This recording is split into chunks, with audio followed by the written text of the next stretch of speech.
Welcome back to our channel mga kachoy. For today's video at magluluto tayo ng almusal natin. Ayan, so magluluto tayo ng spicy pancit canton. Ayan, isa sa mga pang mabilisang ulam kapag lulutuin natin. Hindi lang merienda at nagiging ulam pa ang pancit canton. Ganun talaga kapag mga mahirap lang. Ang pagkain ay mga ganito lang. So ayan, minsan lang naman ako magluto ng ganitong noodles. So, after nating mapakuluan ito ay tanggalan lang natin siya ng sabaw. Masarap to ay medyo yung hindi lata yung pagkaluto natin. After natin tanggalan ng sabaw, ilagay natin yung ating mga seasoning.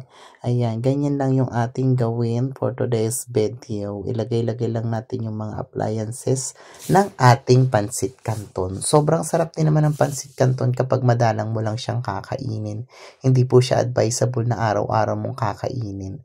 Paminsan-minsan okay lang naman ang pancit canton. Sabi naman ng iba, masama daw ang kumain ng pancit canton. Siguro mas masama kung wala na tayong kakainin buong araw. Kasi baka mamaya magkasakit pa tayo, 'di ba? Sabi nila marami din doon nakukuhang sakit sa pancit canton.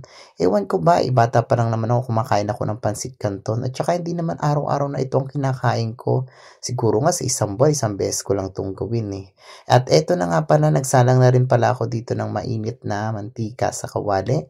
Then after nyan, ilagay ko na rin tong diles. Ayan, sobrang sarap din kasi kapag mag-aalmusal ka na may diles. Syempre, imekos-mekos natin yung diles hanggang sa makuha natin yung tamang lutong nito. Kapag medyo crunchy na yung diles natin, sobrang perfect na yan mga kachoy. Huwag lang natin tigilan sa paghahalo ang diles kasi mabilis tong masunog. Taka yung apoy natin, ayang-ayang lang ang sabi, 'di ba? Yung parang nasa pinakang mahinang heat lang or medium heat lang, ganyan. So, ayan, ganyan lang yung gawin natin at after 100 years kapag nakita natin na brownish na yan, perfect na yan, hanguin na natin yan agad-agad at baka pumait. At after 100 years nga mga kachoy, ito na yung ating breakfast.